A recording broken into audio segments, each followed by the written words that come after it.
I can't tell you how much mental anguish I was going through down in Bankman. And Big Ben was miles away. And you were on the front cover of Men's Health. I had a sort of catastrophic back injury.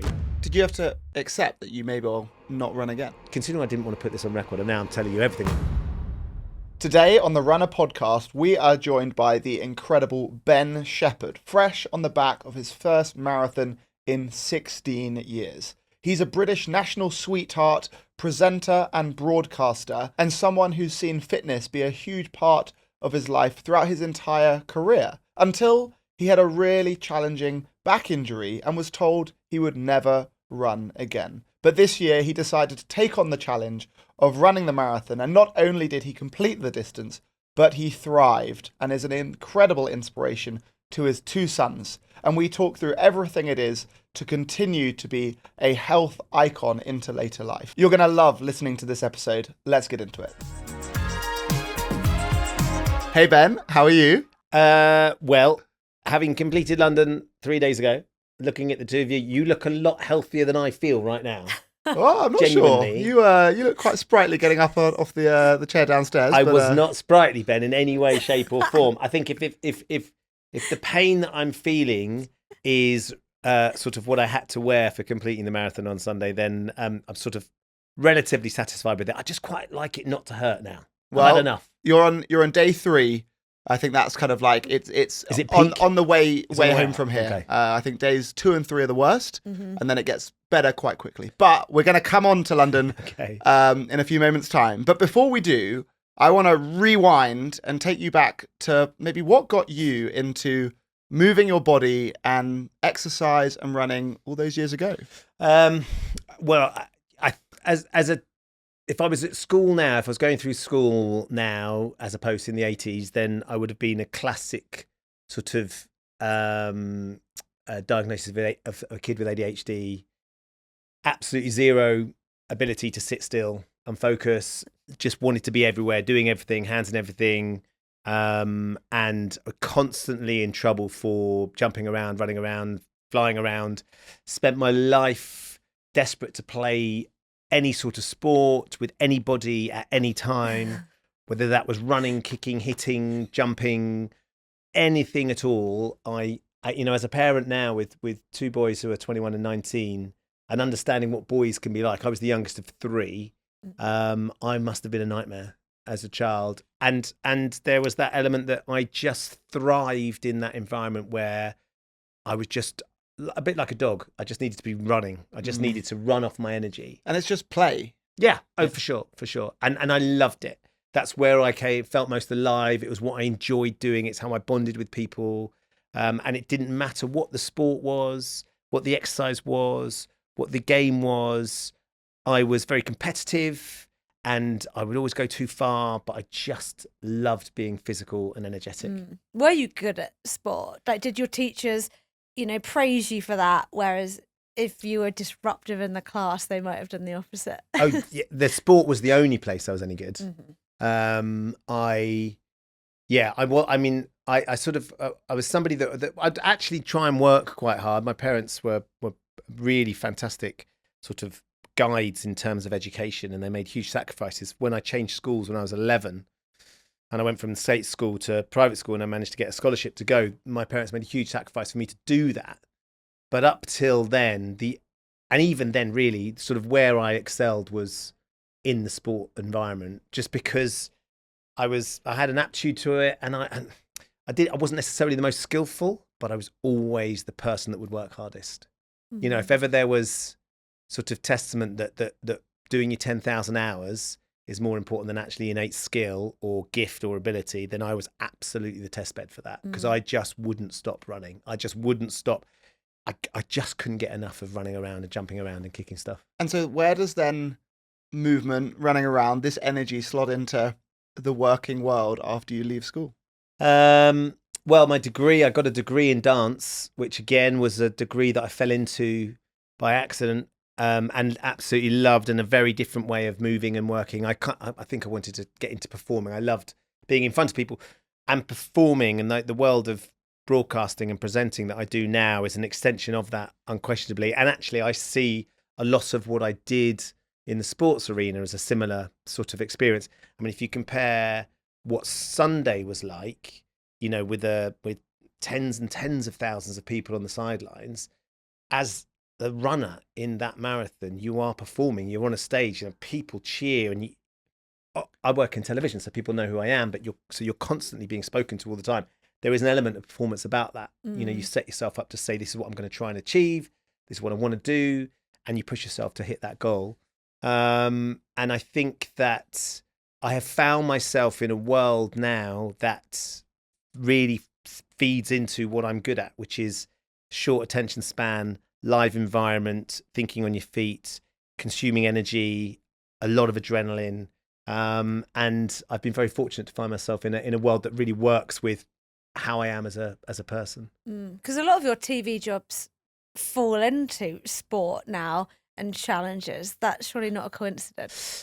No, you're right. I mean, I've done all sorts of things. So breakfast show, so news, current affairs, politics, human interest, entertainment, quiz shows. You know, we just did the Summit, which is a massive challenge show, 14 people climbing a mountain in New Zealand. I turned 50 last year or year before last, and that became a bit of a benchmark for me to understand where I was physically. My two boys, who are 19 and 21, are bigger than me now. They're taller than me. It won't be long till they're stronger than me, but I quite like the fact that I can compete with them, and I'll push myself to try and stay sort of relevant to them physically as well. My eldest son, sent me a really lovely message before the marathon, actually, just about sort of the impact that my physical drive and my discipline when it comes to training and exercising has had on him as a 21-year-old, and which was really lovely and made me cry before the race. And I spent the whole race crying as well, I think, essentially. But I love that sort of thing, Anya. You're absolutely right. I love watching people commit. I love the endeavour, any sort of sporting or physical achievement. I love watching people sort of push themselves and try something new, no matter who they are and what they are doing. And so to be around that and experience that is, it's an arena that I really sort of thrive in, I think. And so you've done a number of marathons and then had a big break. Yeah. So talk to us about those earlier marathons, maybe your first one, and how many did you run? So I had so many flashbacks on Sunday, and I didn't think I would. So my last London was 2010, so 16 years ago. And before that, I'd done 4 marathons. So I'd done my first London, I can't remember exactly what year it was. I hadn't done anywhere near enough training. I persuaded myself I'd done plenty of running, and I realised on the day I really hadn't. And it was agony. I started walking sort of as you get to Wapping. I mean, I was probably 14 miles in and I needed to walk. And in fact, as I went round the corner at 14 miles, I had a flashback to that day. It was the first time I started walking, and you're thinking, God, that was probably nearly 20 years ago, and I had this flashback. I was running in tracksuit bottoms that you zipped off the bottom leg. I mean, I was so badly prepared. And all I remember thinking is, I've got to try and beat my sister's time. She did it in 4 hours, 16 minutes or something like that. And I managed to do it in 4 hours and 15 minutes. But it was agony. And I can remember that first moment of walking. And then I can remember being on embankment and just thinking this is never going to end, which was similar on Sunday, actually. So then I did the marathon on the island of Tresco. So for a couple of years, they ran a marathon on the island of Tresco, which is a beautiful island in the Scilly Isles, which is a group of subtropical islands just off the southwest coast of the UK. If you've never been, I cannot tell you how incredible they are as islands. It's just beautiful. And the head chef at the hotel on Tresco is owned by one person. So you can be born on the island, but you can't die on the island. So everybody that's born there can stay on the church, and everybody who lives there works on the estate. And then once you reach retirement age, you go to St Mary's, which is the big island nearby. You go to the mainland, right? So it's it's an amazing place. Aren't there no cars? No cars, no. There's a few golf buggies and bits and pieces.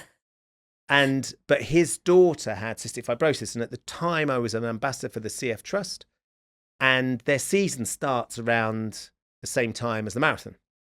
But he wanted to run for CF Trust, the head chef did, but he couldn't get there. So the guy that owned the island said, well, why don't we put on a marathon on Tresco?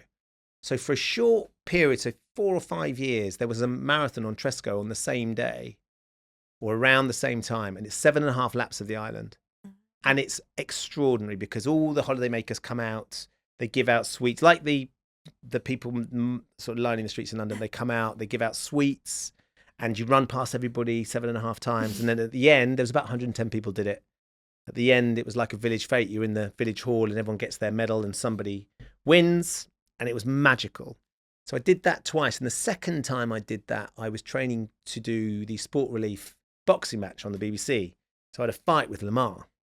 And because I trained for boxing, I was really fit. I mean, I hadn't done any long distance training at all, but I wanted to go. I was an ambassador. It was a brilliant week to go out to Tresco. And I ran it, and I think I ran it in about 3:33 or something like that without really doing much training, and just really enjoyed it. It was an absolute thrill because as you get to the top of the island, there's a small hill in the middle. You just look down, you've just got this tropical water that you're looking at, white sandy beaches. It really is such an inspiring environment. Why do you think those first few marathons it sounds a bit like you were surviving them, and then it switched between that first London and that one where you started to enjoy it? Oh, well, why did that happen? Because I took the training a bit more seriously. Okay. I mean, ironically, I wasn't training for a marathon. I was training for a boxing contest. And I mean, the fear of being punched in the face is the sort of thing that makes you train really, really hard. And similarly, going back to what I was saying about my sporting ability, I'm not a brilliant boxer, but I knew I would train harder than the person I was fighting against. So he may well have beaten me had he been a better boxer, but he wasn't going to be fitter than me. He wasn't going to want it more than me. He wasn't going to have sort of as much innate insanity that's going to throw him in front of my fists as much as I would in front of his. Like I could have had that inner competitiveness.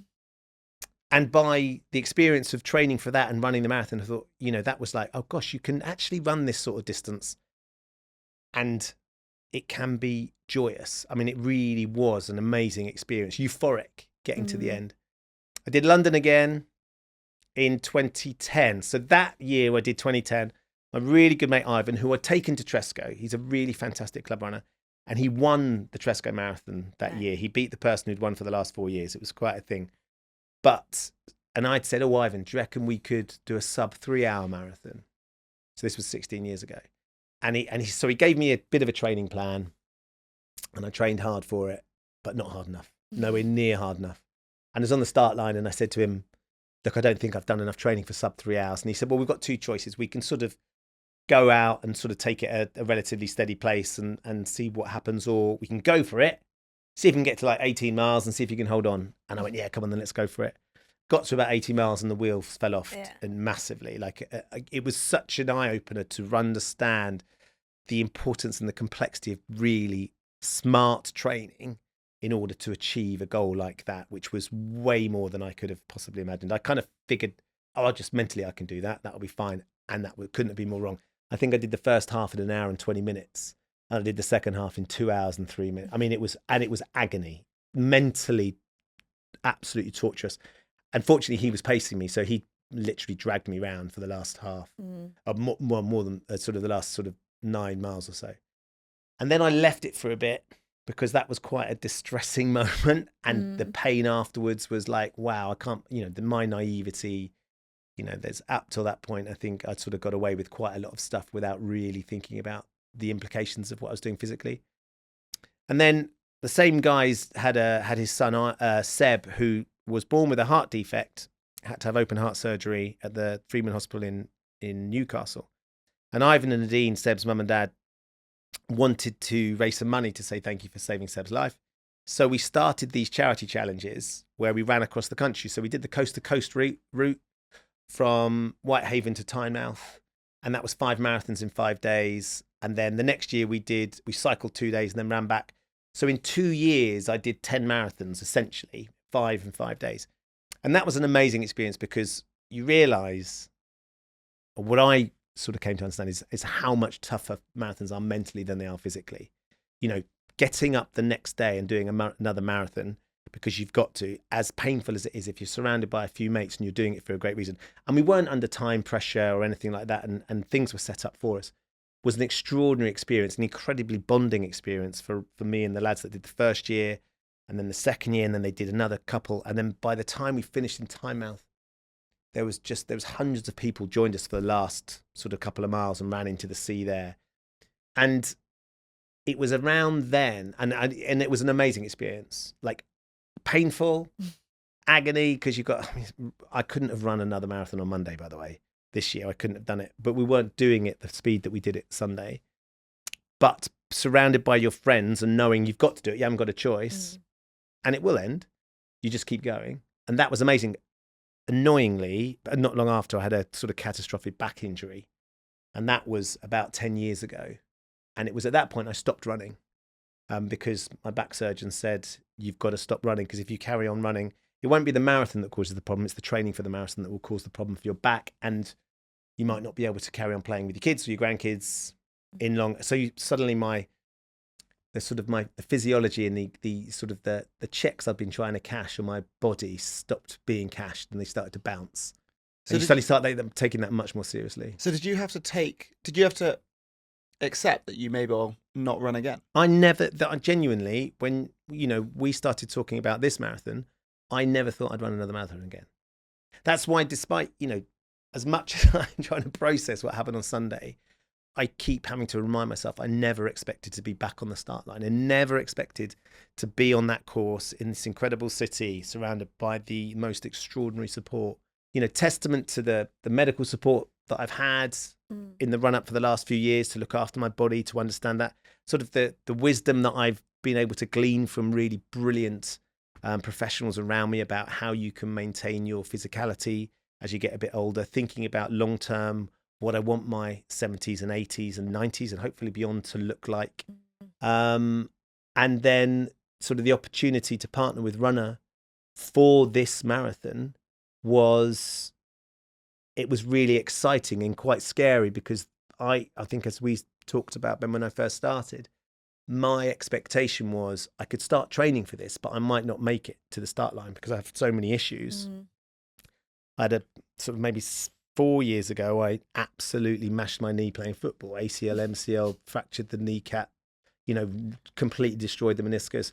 Never thought I'd get the sort of the mobility back in my leg to be able to do it, let alone what was going on with my back. So Sunday it's quite a thing to sort of have been through it.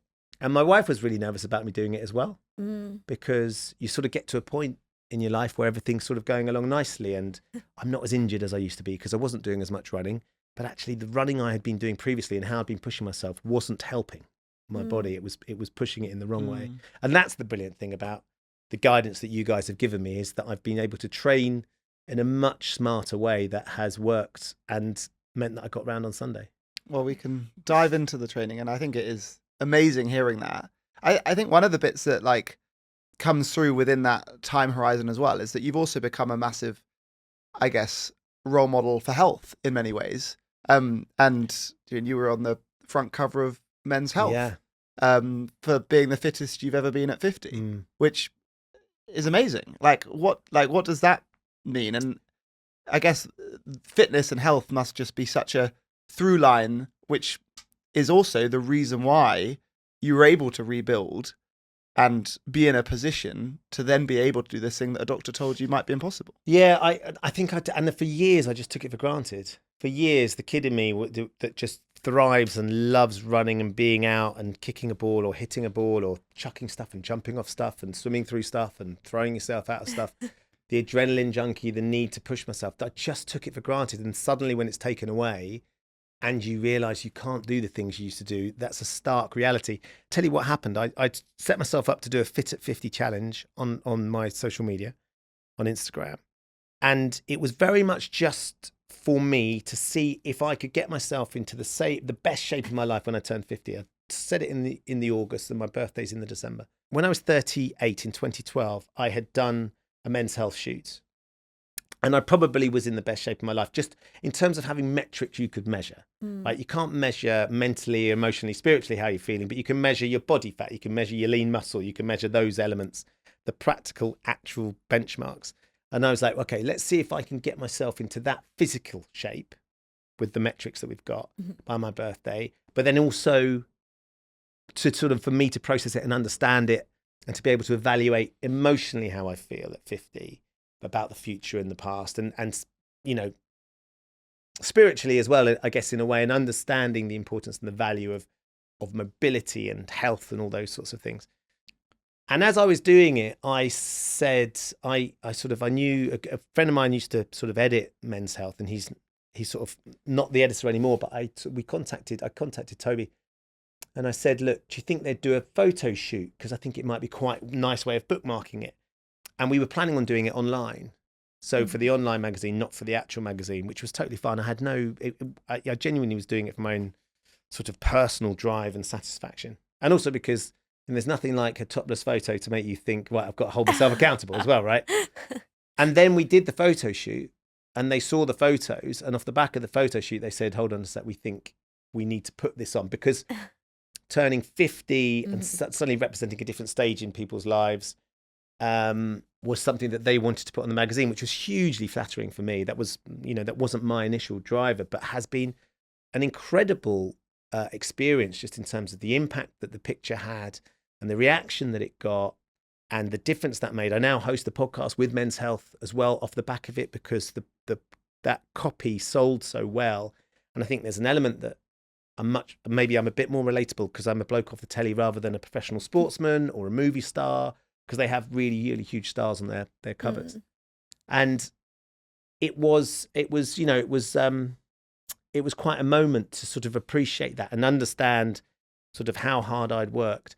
But I think the thing I found most fascinating, and this is what I say to people over and over again, you'd be amazed actually the small difference you make, and just holding yourself accountable and sort of looking in the mirror and thinking, what am I going to do today that was better than I did yesterday? And, but will mean that I'm sort of trying to improve in some capacity. It doesn't have to be enormous. Like, I didn't restrict what I ate particularly. I wasn't training excessively. People have this idea that I was doing 10 hours a day, and I really wasn't. I was just really, really consistent and held myself accountable. Great PT, Steve Coleman, who I work with, who's been amazing, that helps guide my food. I didn't stop drinking. I cut back my drinking. I didn't stop drinking. And if you just do a few things and you just are consistent, then it's amazing the differences you can make physiologically. And I'm always at pains to say, look, the picture was great, and it's a real sort of, from my perspective, to be on the front cover of a magazine as a kid who read the magazine as a teenager and always looked up to it as a sort of a bit of a Bible for my health and fitness. That was amazing. But the picture doesn't tell the story. It's the journey to get there. It's like the race on Sunday. People ask me what my time is, and I'm really thrilled that I did the time that I did, but actually I don't really want to share the time. The time is sort of immaterial, because it's the journey, it's the discipline of the training, the program you gave me. It's the experience of proving to myself, even when I didn't want to go for a run, that I went out and did it. And the implication of that is much more important than the end result. And I guess maybe also one of the things that you're alluding to is that it's not just about how your body looks, it's how you feel. And I guess you have this shoot, you're in brilliant shape, but presumably you're also happy. Yeah, unquestionably, because I've put my mind to something.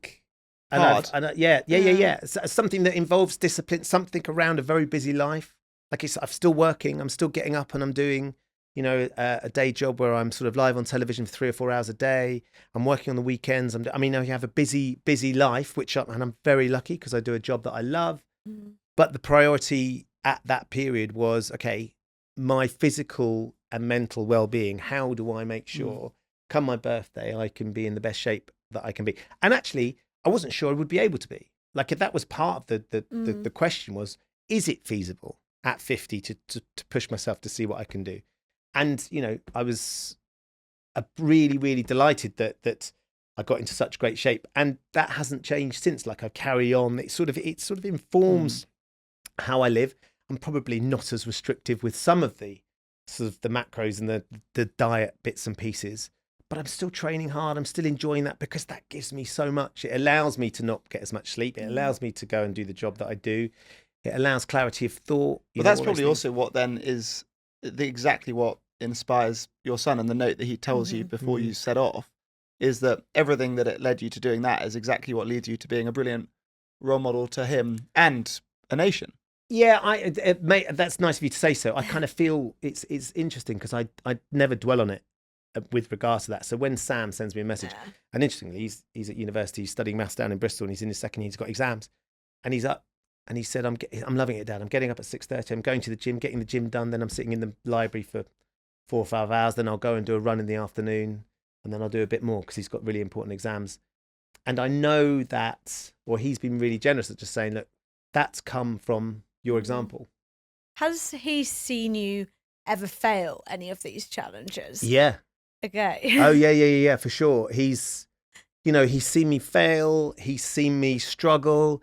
He's seen me broken by things. I mean, he's certainly seen me deal with a lot of injuries and disappointments. And I think that's been a really important part of him understanding. Both of my boys, Jack's currently out away traveling, but both of them understanding that life isn't perfect. Yeah, it's how you get back up. Yeah, and there's a lot of that's happened along the way. But then sharing those things with them as well has been amazing. So we're doing it again this summer. Last summer, we did the World's Toughest Mudder together, which is a 24-hour tough mudder race up at Belvoir Castle, which is 24 hours. It's a 5-mile loop. By the time all the obstacles are open and they slowly stage them, there's 20 obstacles to complete. And you go through the night. And we did it as a relay. So it was me, my oldest son, Sam, my youngest son, Jack, who'd had a brilliant week's preparation in Faliraki with his mates, and then my godson, Ben. And it was incredible because I sort of knew what we were in for because I've done some endurance stuff. None of them really knew what they were in for. And completing that with them was one of the most exhilarating things. For me doing a 24-hour race, and I think I managed 10 laps myself. I think Sam did. So I did about 50 miles. I think Sam did 40 miles. I think Ben did 35 miles. And I think Jack did 25. They all did over a marathon, none of them having done that sort of distance before across 24 hours. And, just them proving to themselves that if they turn their mind to something, it's amazing what they can achieve, to the point where they all wanted to do it again this year because they will now want to try and do more distance. And they loved it so much. They loved being put in that position where they're sort of physically under duress and they've got to make themselves do something. And there's no pressure from me in terms of how far they want to run. That's absolutely down to them. We just want to see what we can do as a team and share it. But I was running through the light. It was about 1:30 in the morning. And I was running with Sam, my eldest, and I just started laughing. We've got head torches on. It's ridiculous. And he's like, what are you laughing at? And he said, no one used to want to do these things with me. I had to have my own kids to find people to run through the night with me. And he just thought it was hilarious. But sharing it was a really special moment. And it I was running around on my own. They'd all gone, they were all sleeping. And I sort of ran around on my own about 3:30, 4 o'clock in the morning. And it was really tough at this point. And the sun just started coming up. And I'll never forget that moment, sort of running around the back of Belvoir Castle, and the sun's coming over the hill and the warmth was coming back into the land. It was just like hope because sun's coming back, the end's coming, and we've just shared this amazing experience together. It just, there's a question that I'm very excited to ask you later on, which I almost want to fast forward and ask you now, but we got that to look forward to in the this or that, which is very topical. Hey guys, I hope you're enjoying this episode of the Runna Podcast. Quick one from me. Please can you rate, preferably 5-star, and follow us on your chosen podcast listening platform. This allows us to keep creating the best episodes and bringing you the most inspiring guests to help you along your running journey. Thank you. What did it feel like to go past that 14-mile mark 16 years later, where you previously stopped and walked, to be running older? On paper, you should be weaker. Yeah. Running again after the doctor says you can't, and feeling terrific. And you didn't want to say the time you ran, but you ran an incredible time, breaking the 3-hour 30 mark, which is incredible. Yeah. Well, when we did the 5K together, and you extrapolate back what you think my marathon time can be from that, and I was never convinced I could do it in the time that the training plan would suggest. So. Just because that felt unattainable to break sub 3:30, which is, anybody completing a marathon, I think is incredible. No matter what time it is. We had an 88-year-old on Monday on the show who completed his 30-second marathon, 88 years old. And we had a young guy who's completed his third marathon, and he's got Down syndrome. And then we had Andy Reid, who's the first triple amputee. It took him 12 hours. to complete the marathon, and he had to stop to take off his prosthetic limbs because it was so hot, because he had to look after his limbs and put them back on.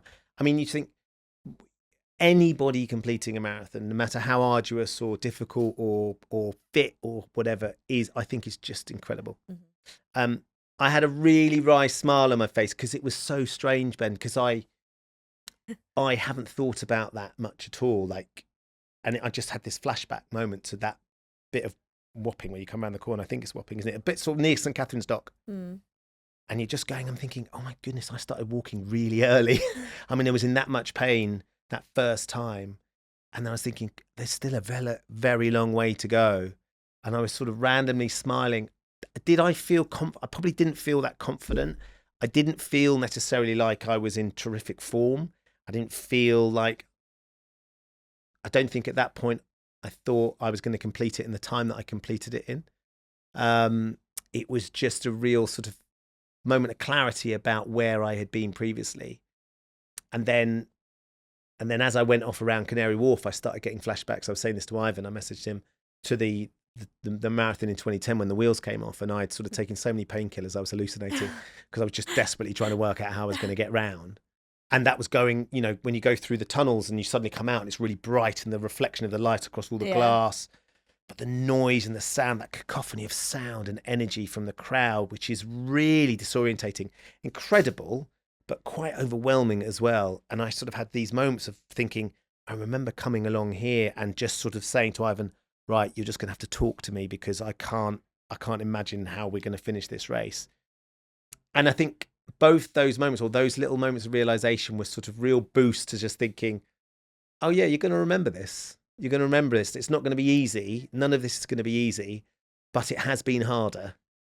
And you know what? Trust the process. I can't tell you how many times I had to say to myself, trust the training, trust the process. Well, you texted me a few times, be like, there's not enough. Yeah. You're the kind of I think there's two types of people who need a coach. There's the type of person that needs to be motivated to get out the door and given a kick. And then there's the hyper-motivated person who needs to be told to calm down and don't do too much. Yeah. And you clearly sit into that bucket.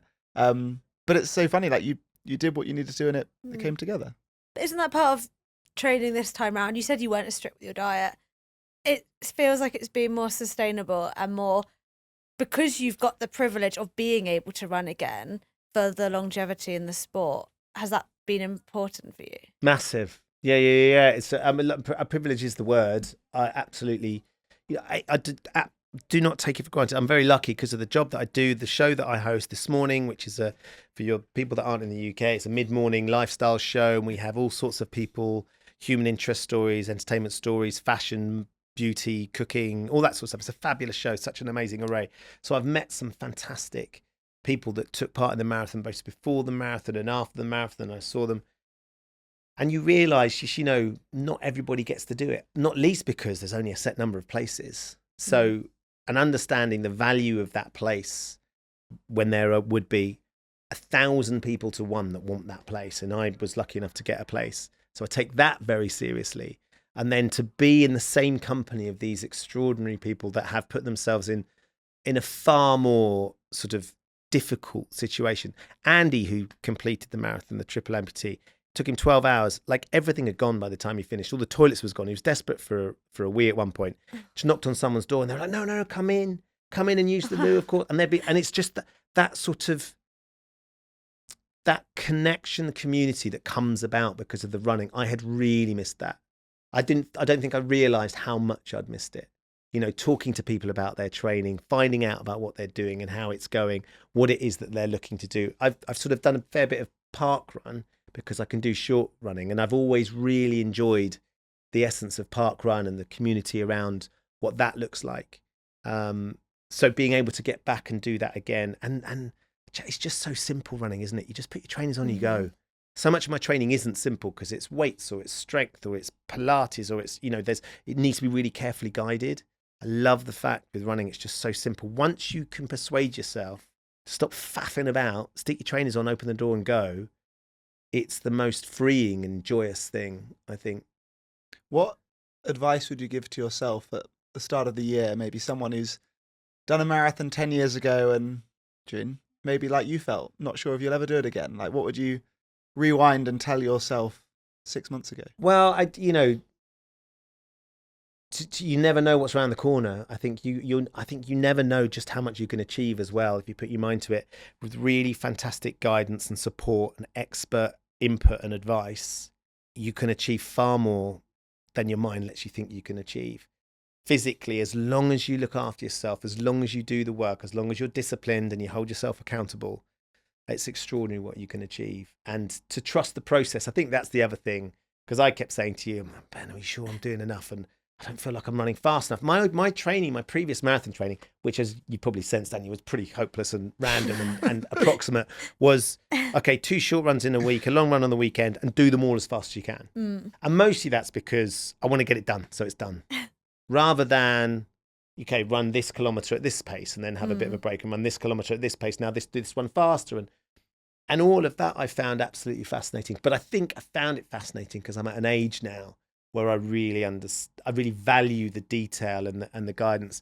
Before, I sort of didn't have the attention to listen. I'm not saying like your lack of training and your huge ambitions caused any of those injuries, but do you wish you'd taken a more sustainable approach, or are you so pleased you went in completely fearless and took on all those crazy challenges? That's a really great question. I like the grown up in me is like, absolutely, I should have been much more disciplined and done all the really diligent training stuff. However, I don't think I would have done some of the things that I did that I absolutely loved the experience of doing if I'd really thought about the consequences of it. But that's one of the issues, right? That's what I keep saying to my boys, particularly, because if I'm responsible for what I can pass on, is think about, because we never do when you're in your teenage years, when you're in your 20s, maybe even your 30s, your priorities are so different. You never think about it. I think you're on attack when you're in your 20s and your 30s, right? I'm in my 50s now, so I'm probably a bit more on the defensive. And it's kind of like, if I'd thought more carefully about what life was going to be like in my 50s, I'd probably would have been a bit more diligent about looking after myself and stretching and warming up and warming down and all those sorts of things. But no one was doing it back then. Do you know what I mean? As much as I'd like to think, like you were saying, what would you go back and say? If you go back and say to myself 30 years ago, you probably wouldn't listen. No, exactly. I was going to say, just do a bloody warm up, you lazy ass. But I probably wouldn't listen because I go, I can't be asked with that. It'll be fine. I'll work it out the next day. So, my last question: what's the goal looking ahead, and will marathons be a part of that? Like, what's health and fitness for you for the next 50 years? Well, health and fitness for me, unquestionably, is being able to carry on spending time with my boys, spending time with my family, my wider family, my friends, playing golf, playing football if I want to play football, going for a run if I want to go for a run, doing tough mudders with my godsons and my sons, pushing myself physically, understanding that there are limits to what I can do and appreciate the importance of looking after myself. I'm loath to put this on record because I didn't. Here it is. Because this is the problem. Like, everyone kept saying to me, "What time do you want to do?" I didn't tell anybody what time I thought I might like to do. I didn't tell anybody what time the app was telling me I could do because I didn't want to put pressure on myself.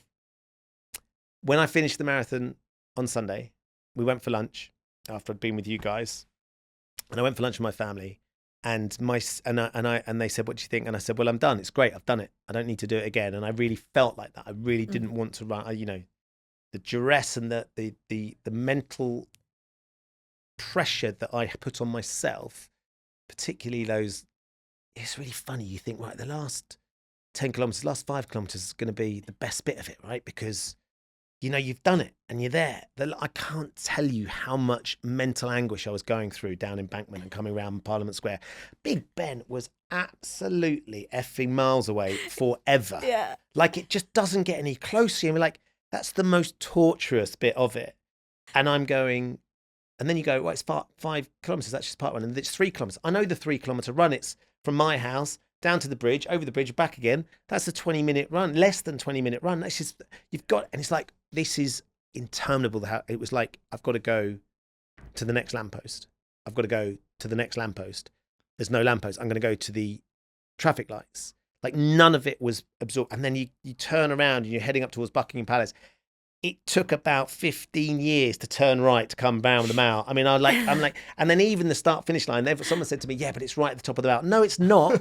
It's miles down the mile, by the way, when you're running down there. Like all of those things felt so brutally far. So I sat down and they said, what do you think? And I said, look, I don't think I want to run it again on my own because I don't want, I'm really pleased with how it went and I'm thrilled that I did it, but, it is what it is. And then my sister said to me, and my sister's a bit older than me, and she said to me, do you think you'd run it with me so I could try and beat 4 hours? And without a hesitation, I said yes.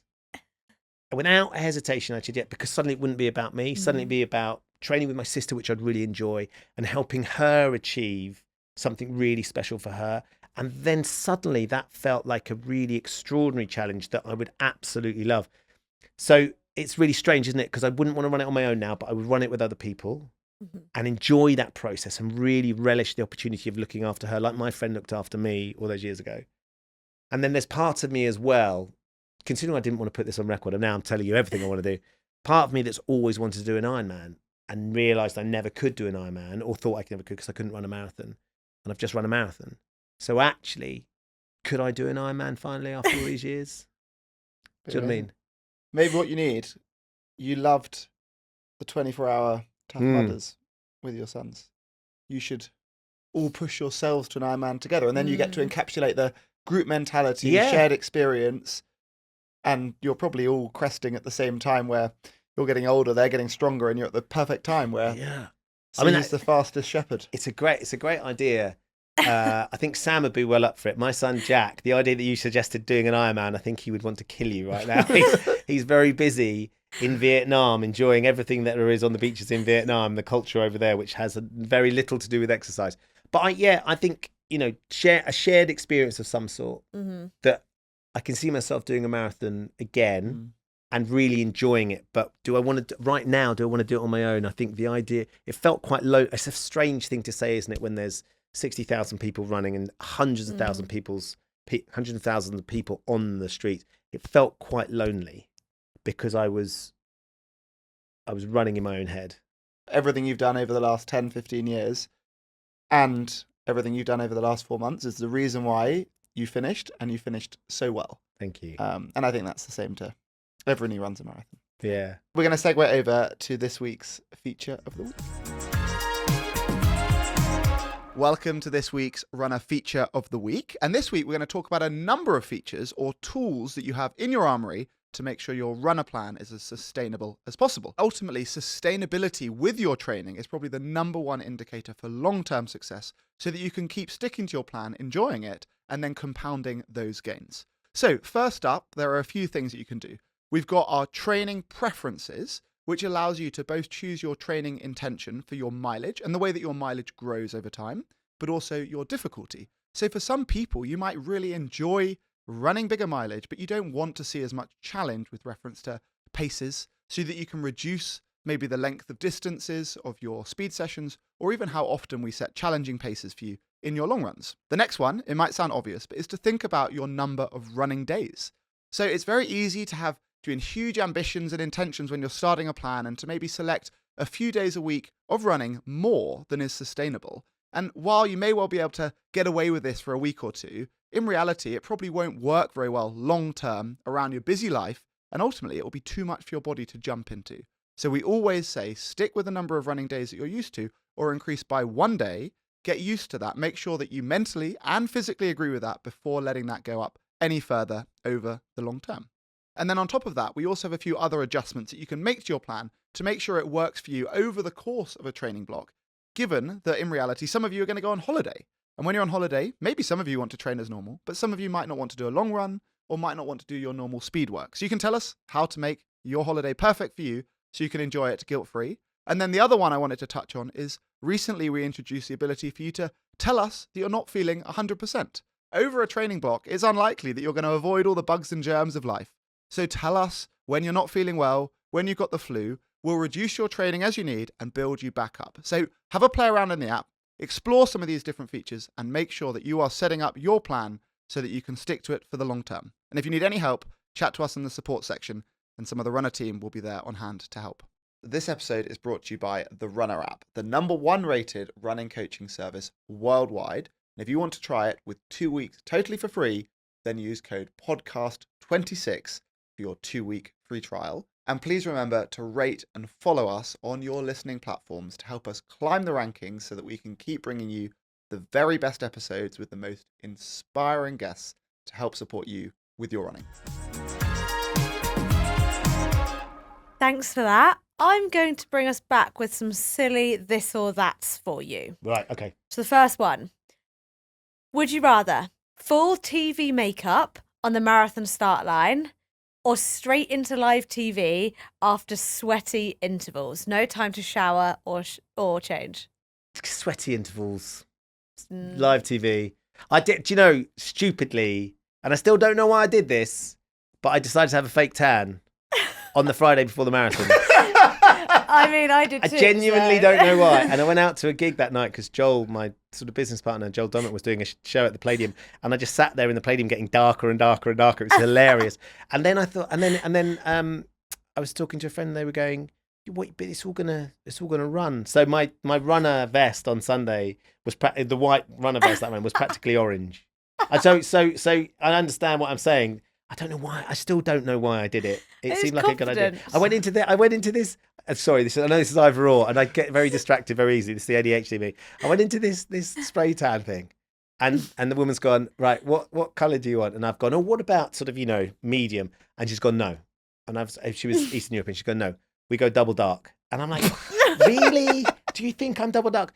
Yes, you double dark. We go double dark. And I'm like, my wife's like, Annie, double dark? She said, oh, I'd go medium. She said, no, we go double dark.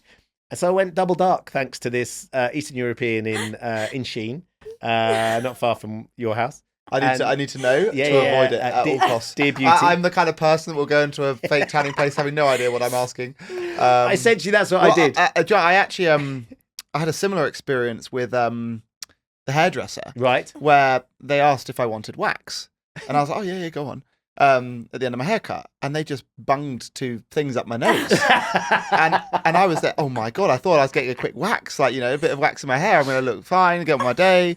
And then I'm sitting there with like this stuff coming out of my ears, coming out of my nose, and then they just rip them out. Yes. And I'm sat there, and I don't know what to do, and I'm looking at him in the eye, in the mirror, and a tear starts coming down my face.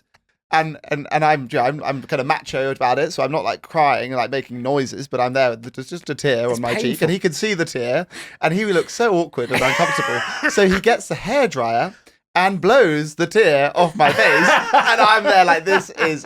Anyway, I do think it was probably a productive performance enhancer because I got rid of all the nose hairs, of course. air in and out much less easier. Friction. Very uncomfortable experience. But I'm going to avoid your fake tan saloon just at down the all road costs. from You know the tunnel towards the end of the marathon? Yes. That is famously where TV stars have hair and makeup inside because there are no spectators allowed in there. No, I've heard this so many times. Absolute rubbish. And so they look good when they then cross the finish line. They've been touched up it's actually tunnel. just complete, like it's a cover story. Yeah, the GPS around that area real bad. It's not GPS. It's Anya and her hair salon. As a conspiracy theory, I think that's amazing. That is absolutely. So can you confirm or deny? I can neither confirm nor deny. Okay, this is the one that I think we got pretty close to the question earlier. Somehow we trick you. You decide to do the marathon again next year, and your sons are there with you. Maybe it's the Ironman. Okay, either or. Who wins? Would you rather beat them, knowing that you're older, you're in incredible shape, you're inspiring them, you leave them for dust? Or you see them absolutely smoke you in that final bit down the embankment, and you can sit back and be proud knowing that they are thriving. Like which are you picking? Ironman or marathon? It's like, the same story. The generous father in me wants to say I want them to fly and go around and beat me with the pride, but there would be a lot of satisfaction of smoking them down there myself and beating them. I have to say, to be fair to them, I've always enjoyed much more, and I love playing sport. I think that's become apparent. Love team games, love football, love rugby. My eldest son now plays lacrosse. Jack's a really good footballer and rugby player. I've enjoyed watching them succeed at sport far more than I ever took from playing sport myself, which is absolutely everything. So the idea that they'd line up on the start line would be amazing. I think genuinely to see them cross the finish line, whether it was ahead of me, I would be just immensely proud of the fact that they put themselves up to it. I know what it takes, the discipline it takes, and I know what sort of emotional and mental challenge it is to go round something like that. So, you know, there's the ego in me, which is like, I still want to prove that I can keep up with them. But I sort of, I'm just an old softie. My emotional floor's fallen apart since having kids. So them beating me, I'd be all right with that. Well, I actually think that you'd actually probably push them to do even more by beating them, just like you wanted to beat your sister's time. Yeah. If you smoke them, they're back the year after and they're going to beat you, whether it takes them 1 year or 5 years. They'll get there eventually. That'll be the line in right. the sand that you may well even inspire them and push them on for more by beating them. I think my thinking with the sub 3 hour marathon was, at least if I do a sub 3 hour marathon, no one in the family will ever go faster than that. So I'd be able to retire now, but I've not done that. So, and I could see, although Sam's about 6'3", so he's quite a big guy. I'm not sure whether necessarily he's built. Jack is a bit more live. So if Jack turned his mind to it, I think he could probably do it. But I'm not sure he's got the discipline to do the training. He's built for short speed stuff. It's funny. Don't mind saying, I'm 30, and I'm at the point in time where people start to think about having children, and like I analyze the idea of children as I analyze everything in life, and I think they're kind of like objectively hard work. You know, I'll spend less time doing what I want to do, or sleep less, all of these things. So like they don't make sense, but I do know that in reality they probably kind of make sense because they give you fulfillment. Having this conversation, I think, has made me more broody than I've been in the last 5 years. Yeah. They will. There's a lot about them that doesn't make sense and still doesn't make sense. But the little moments of joy and clarity are more visceral than anything you've experienced. Ben's now got his little baby with his dog. When I passed him in the course. marathon. How is the dog now, by the way? The dog is very good. And when I passed him in the marathon, I just heard him talking to himself, and he was going, "Scooby loves you. Scooby loves you." Jess, my girlfriend, had very kindly, without me realizing, so I only noticed when I was kind of taking them out of my bag and putting them in my pockets, put a label on each of my gels with a note. And so my last gel, which I was having, I don't know, Bankman, is at the exact point when Anya overtakes me. And I'm reading out to myself, "Scooby loves you." Oh. And Anya runs past and is like, "Jeez, this man is gone crazy." That's so cute. That's so cute. You must have thought I was clinging on for dear life, talking to my dog, who's nowhere to be seen. That's hilarious. It's hallucinating. Okay, last this or that. So you have to run everywhere you go, no exceptions. Your only mode of transport, or you're exclusively driven by a taxi fully wrapped in your Men's Health front cover.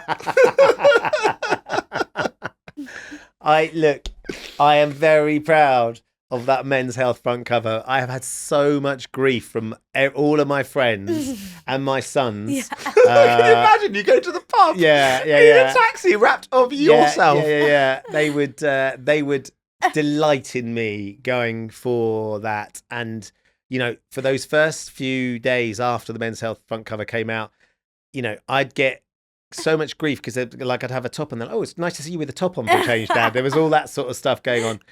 I'll take the taxi. I'll take the taxi. Come on, give me the taxi. Give the people what they want, Anya. Well, our final question, the most important, is for you to design your dream race. So we need to know, how far is it? Where in the world is it? What's the food and drink at the finish line? Wow. And who gives you the award? Right. Okay, so my dream race. It feels like it needs to be a decent test, but it doesn't need to be a marathon. Let's say I'm sort of torn between a 10 or a 20k race, because you want to feel like you've made a bit of an effort, and it's not, you can't just rock up and do it. So there's a bit of work in it, but it doesn't have to be mentally excruciating. Let's go with the 20k race. I'll go with the 20k race. It's got to be by the coast, because there's nothing more. I love being by the coast, and there's a run that I do. Annie and I got married in Salcombe, And there's a run that I do, if anybody knows that part of Devon in the UK, and you run out through Salcombe and you go out to Bolt Head, which is like running through the set of Game of Thrones and running along the cliff tops there, and it's just incredible. So I love that sort of coastal path. Mm-hmm. That would be sort of my the dream in terms of location. It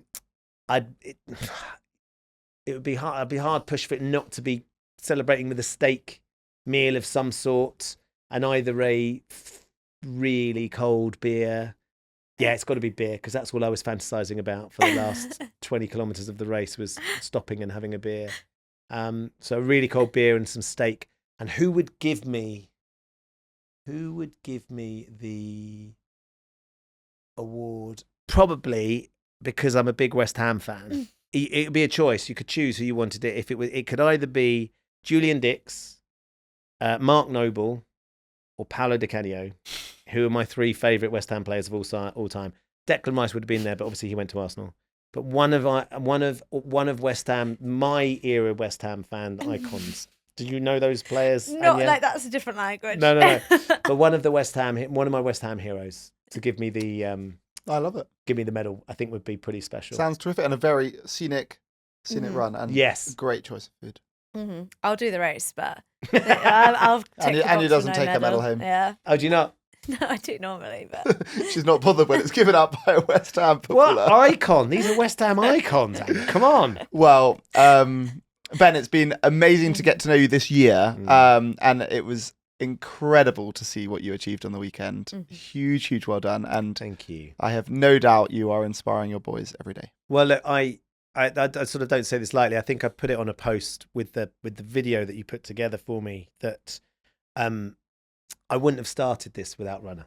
I wouldn't have thought I could complete it without the guidance and the help. And I wouldn't have finished it in the way I did without the crowds on Sunday. It's an absolute privilege to be there. There's something extraordinary about that race in a time that life is quite febrile and divided, when you have people from all different cultures and communities and countries coming together with their music and their passion and their generosity. It just brings out everything that is brilliant about this country. So to be a part of it and to have been guided by you guys here was a real privilege. So thank you.